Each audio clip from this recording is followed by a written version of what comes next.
경기 인천 지역 본부에서 하고 있는 역할에 대해서 부장님께서 간단히 말씀 주시고 각 직원들에 대한 소개도 좀 간단히 해주시면 좋을 것 같습니다.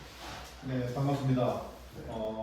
경기 인천 지역 본부는 다른 지역 본부와 달리 서스의 어떤 비중이 상당히 굉장히 많습니다. 그래서 어떤 전체적인 캐파를 보면은 한우 50%, 서스 50% 이렇게 담당하고. 그럼 낙농에 대한 비중이 전국도 중에서는 가장 높은 지역이라고 하잖아요. 우리 협회 전에서 보면 한 40% 정도 이렇게 가치가 서스 부분에 있습니다. 우선 우리 최정현 팀장이 사업팀장으로서 이제 주가 저수를 담당하고 있으면서 하고 같이 이제 하고 있고요. 그다음에 이제 전혁진 우리 과장은 주가 저수입니다. 전혁진 과장. 저수고 또 하고 같이 멀티를 하고 있고. 그다음에 이제 한우를 이제 팀장 밑에서 이제 주로 담당한 우리 안웅식 과장님이 있고요. 주가 한우고 또 저수 심사도 원래 1000도 이상 했습니다. 3천도요? 그러니까 뭐 거의 절반 이상은 저수에 박상희 대리는 주로 이제 한우를 담당하고 있는데 또 이제 우리 지역 본부의 특색인 만큼 또 멀티로 활약하기 위해서 지금 저수를 무가채 지금 배우면서 지금 굉장히 심사를 하고 있습니다. 그리고 마지막으로 이제 우리 박현식 팀원은 올해 이제 신입 직원으로서 우리가 처음 또 한 사람 충원된 입장입니다. 지금 박현식 팀원은 한우 담당하고 있으면서 발에 땀이 나도록 지금 열심히 하고 있습니다. 저도 뭐 오랫동안 봐서 알고 있지만 경기도가 상당히 특징적인 부분이 대량에 대한 관심이 제가 봤을 때는 어느 지역보다 상당히 높다는 느낌을 받아요. 왜 그러냐면 부장님은 어떻게 생각하시는지 여쭙고 싶습니다. 이런 지역을 저도 뭐 전국 단위로 출장 가봤지만 수도권에 있는 분들 사고의 유연성이랄까 고집 부리지 않고 어떤 정보를 주면은 잘 받아들이는 그런 입장이고 또 환경적으로 봐서도 어떤 뭐 소규모 어떤 정예부대 이렇게 가지 않으면은 굉장히 떨어지기 때문에 아무래도 그 부분은 다른 지역 본부 어떤 차이점이 있지 않나 이렇게 생각됩니다. 팀장님께서 좀 여쭤보면 한우하고 낙농하고 두 가지 같이 하시는데 경기도가 가진 약간 특징적인 게 있다면 뭐가 있을지. 2023년 한국 홀스타인 품평회에서도 출품 농가 비율이 거의 90%에 육박하거든요. 경기도 전체 출품 농가 중에 경기도가 차지하는 비중이 그런 것만 봐도 계량은 굉장히 중요시하게 생각하시는 이 때문에 특히 이제 저희가 주 업무가 젖소 선형 심사인데 그 젖소 선형 심사 중에 컨설팅 부분, 소를 보고 농가와 대면해서 컨설팅하는 부분을 굉장히 중점적으로 생각하고 그거에 대해서 이제 시간을 많이 할애하고 있거든요. 그거 마찬가지로 경기도에만 9년 이상 10년째 있는데 저도 이제 탑 클래스 농가들이 들어갈 때는 좀 더 말도 말이나 이런 심사나 좀 더 하게 되고 긴장하게 되고 당연한 것 같아요. 그런 분들이 또 많이 모여 있으면 또 그분들 사이에서 같이 있으면 또 시너지도 생기는 것 같아요. 안윤식 과장한테 한번 여쭤볼게요. 경기도 한우도 일단은 낙농만큼 많이 관심들을 가지고 계시고요. 그리고 도에서도 많이 지원을 해줘가지고. 그 부분에 대해서 좀 자세히 얘기해 주세요. 네, 도에서 일단 사장님사나 등록이랑 이런 걸 50% 정도를 도에서 지원을 해주고요. 도랑 지자체에서. 그리고 이제 조합에서, 지역 조합에서도 이제 거의 지원을 해주는 조합들이 많아서 거의 농가들이 이제 뭐 비용을 자부담을 내고 하는 경우는 거의 드물고요. 도에서 고등록된 개체에 대해서 20만 원씩 지원을 해주는 지원 사업이 고등등록을 되면 관리하는데 비용. 고등등록에 대한 심사 지원금이라고 하죠. 고등등록 지원금이 20만 원이 있어서 농가들이 상당히 관심도 많고 그리고 이제 그거는 이렇게 봤대요. 고등등록을 지원하는데 20만 원을 준다는 건 우수한 능력을 가진 암소를 될 수 있으면 도태하지 말라는 그런 지원금으로. 네, 그래서 이제 어쨌든 체형이 80점이 넘어야 되기 때문에 일단 체형에서도 상당히 우수하고 네. 그리고 유전 능력도 B 이상이 2개 이상 된 개체가 대상 개체가 되기 때문에 그래서 일단은 뭐 농가분들이 그런 거에도 관심이 상당히 많으시고 체형적으로도 요즘에는 관심을 많이 가지시는 것 같아요. 경기도는 아주 해피하고 예. 계량사에 대해서 공감대를 잘 형성해서 소통도 잘 되고 저희도 그 일점을 두고 이렇게 합니다. 뭐각 지역마다 약간 뭐 지자체도 특징이 있지만 거기에 맞춰서 지역 본부도 약간 특징은 있는 것 같아요.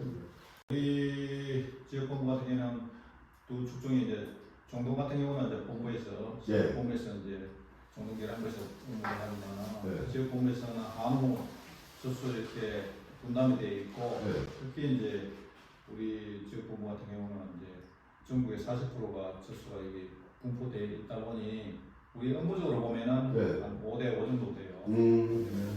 그래서 다른 지역 본부 차이가 난다. 그래서 이제 올해 중점으로 우리가 이제 그하고 이제 내년부터 추진해 보려고 하는 게 젖소의 비중이 높다 보니 젖소는 이제 주로 이제 검증하는 농가들 위주로 지금 개량이 되고 있어요.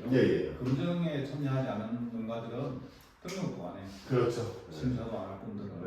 그래서 이제 그 부분을 우리가 이제 건드려 가지고 경기도에 사육하는 젖소에 대해서 전두수 등록을 좀 하자 하는 차원에서 지금 우리가 좀 도와고 트라이하고 있습니다. 그 계량동호회도 좀 제가 알기로는 또 확실히 뭐 활발히 활동하고 있는 걸로 알고 있는데. 계량 동호회 같은 경우는 이제 한우 계량 동호회 되겠죠. 한우 계량 동호회 지금 그 수육난 이시 이 수육난을 만들어서 이제 농가단에 공급하는 그게 있어요. 그래서 그것을 이제 계량 동호회 농가 위주로 이렇게 하려고 이제 하고 있고 특히 이제 경기도 같은 경우 한우 실수소 생산에 이제 지금 주력하고 있거든요. 그래서 그 부대 검증하는 부분도 계량 동호회 농가들이 많이 참여하지 않을까 이렇게 생각합니다. 젖소에 대해서 좀 여쭤보고 싶은 건 계량을 하는 농가들은 많고 아까 말씀하신 대로 검정에 관심이 없는 농가들은 줄어드는 게 차이가 좀 있는 것 같아요. 저는 그게 의지의 차이인 것 같은데 어떻게 보시는지 말씀해주세요. 이게 말 그대로 사실 저희가 남농가들을 돌아다니면서 뭐 계량 컨설팅을 하거나 할 때 제일 중요하게 1번으로 말씀드리는 건 돈이에요 사실. 똥밭에서 부르고 일한다는 것 자체가 돈을 벌기 위해서 목적을 하는 거지. 다른 일과 쉐어스도 될 수 없고 돈인데 돈을 벌려면은 뭐 계량을 해야지만 돈을 벌 수 있는 거고 오늘 1,000원 벌 때 1,500원을 벌 수 있는 게 계량인 거기 때문에 계량을 필수적으로 따라가는 부분이고 뭐 남양주나 타 지역이랑 뭐 똑같이 생각을 할 수 있는 게 계량을 안 하면 도태가 될 것이에요 분명히. 왜냐면은 지금 뭐 전국 사육부 수는 거의 40여도로 계속 유지가 되는데 경기도 기준으로 봤을 때는 평균 차기도 수는 근데 지금 경기도 기준으로 봤을 때는 폐업되는 농가가 굉장히 많아요. 그 말은 즉 경기도는 폐업되더라도 그 물량만큼 타 지역에서 다수화가 되고 있다는 거고 그렇게 봤을 때는 경기도 안에서 살아남기 위해서는 넘들 평균이랑 뭐 전국 검정농가 평균이랑 32, 3kg로 봤을 때 경기도에서는 35kg 이상은 짜줘야 되거든요. 그렇습니다. 근데 계량에 관심을 가지지 않는다는 거는 30kg 미만으로 떨어질 거고 그 농가들은 수익상 무조건 도태가 될 수밖에 없는 다른 어디보다 효율성이 높은 축사를 해내야 경기도에서 살아남을 수 있다는 그런 측면에서 경기 지역 본부가 해야 할 역할이 상당히 중요하다는 느낌을 갖고 있어요. 안영식 과장은 제가 알기로 젖소도 되게 오래 했잖아요. 그렇죠? 양농 심사도 상당히 오래 많이 했죠. 강원도에서는 젖소를 담당했었고요. 그리고 유계량도에서도 했었고 그리고 이제 경기도 와서도 지금 뭐 한우를 더 많이 비중을 차지하고 하고 있지만 그리고 젖소도 중요하게 하고 있습니다. 했던 게 많이 도움이 돼요. 경험을 했던 게.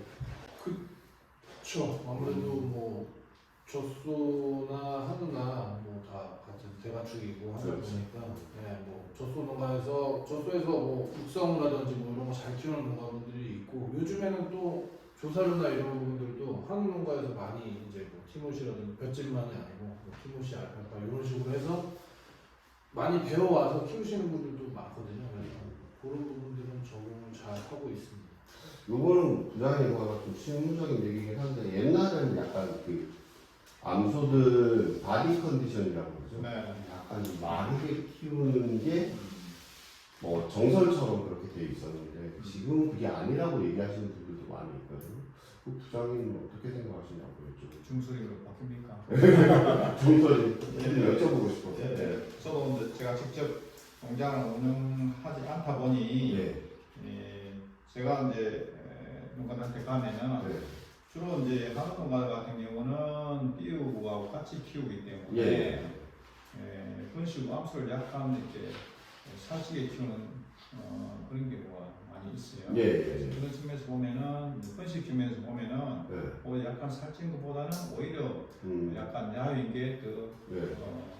분식에는 유리하지 않나 이렇게 보는데 실제로 농가하고 또 이야기를 하다 보면은 네. 그 농가의 어떤 뭐라고 하면 자기 합리화라고 해야 되나요? 내가 보는 입장에서는 예. 아니 번식 잘 됩니다 이래 하니 뭐 번식 이상이 없다면야 뭐 그게 문제가 안 되겠지만 저희들 보는 입장에서는 보면 대부분 이제 한국 농가 같은 경우는 좀 이렇게 살에 찌어서 키우는 경우가 많이 있다. 지금 점점 좀 많아지는 추세라는 느낌이 속값이 좀 불안하니까. 그런 이제 뭐 만약에 이제 그 송아지를 이제 뭐 분만하고 나서 예. 따로 비우게 들어가기 위한 어떤 조치라면은 뭐랄까 순수하게 분만을 번식을 위한다면은 결코 삭지면은 유리하지 않는 그렇게 지금 강조를 하고 있습니다. 팀장님께 한번 여쭤볼게요. 컨설팅 많이 다니시잖아요. 네. 인상적이었던 사례나 아니면 그거 좋고 아니면 어떤 부분 좀 강조하시는지 한번 여쭤볼게요. 그 일전에 예. 광주 지역을 갔는데 광주 지역에서 검정 농가가 예.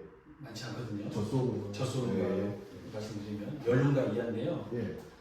그 중에 이제 두 농가가 너무 인상적이었는데 한 농가는 전체 서울유에서 평균 생산량이 1등하는 거거든요.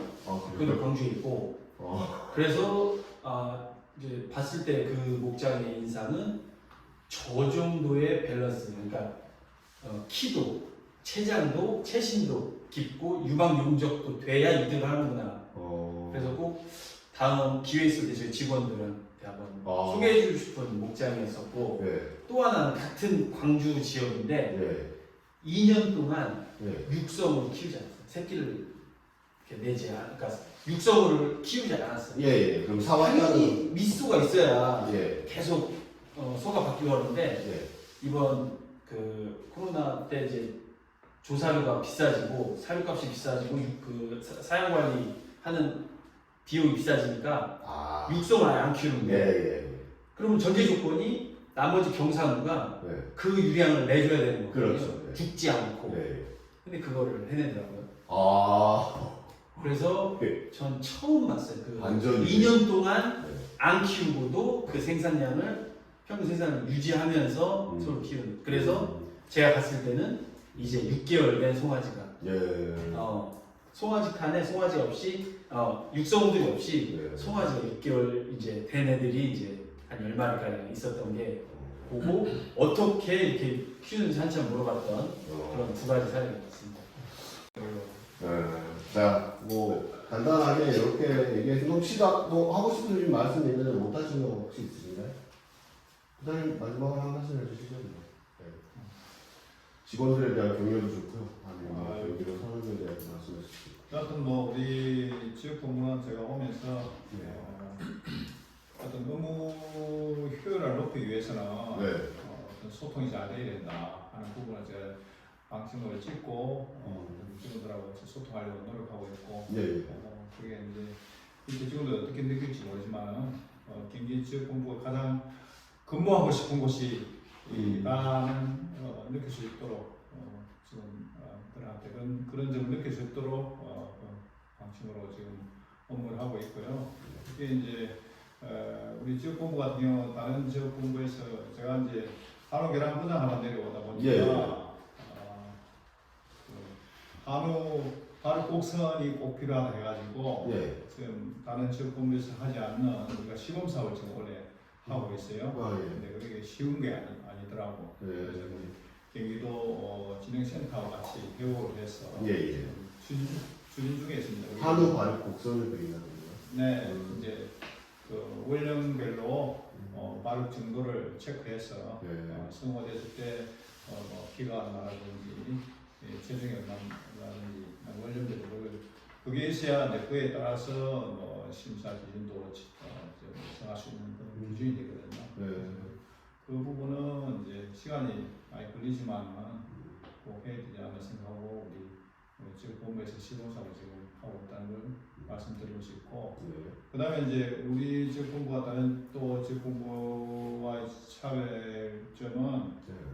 뭐 회원 수라든지 이런 부분도 굉장히 가장 많아요. 아, 네, 그렇습니다. 우리 지역 본부가 네. 그 협회 회원 수가 지금 한 7,000명 정도 됩니까? 전체 7,000. 그 중에 이제 2,000명 이상이 네.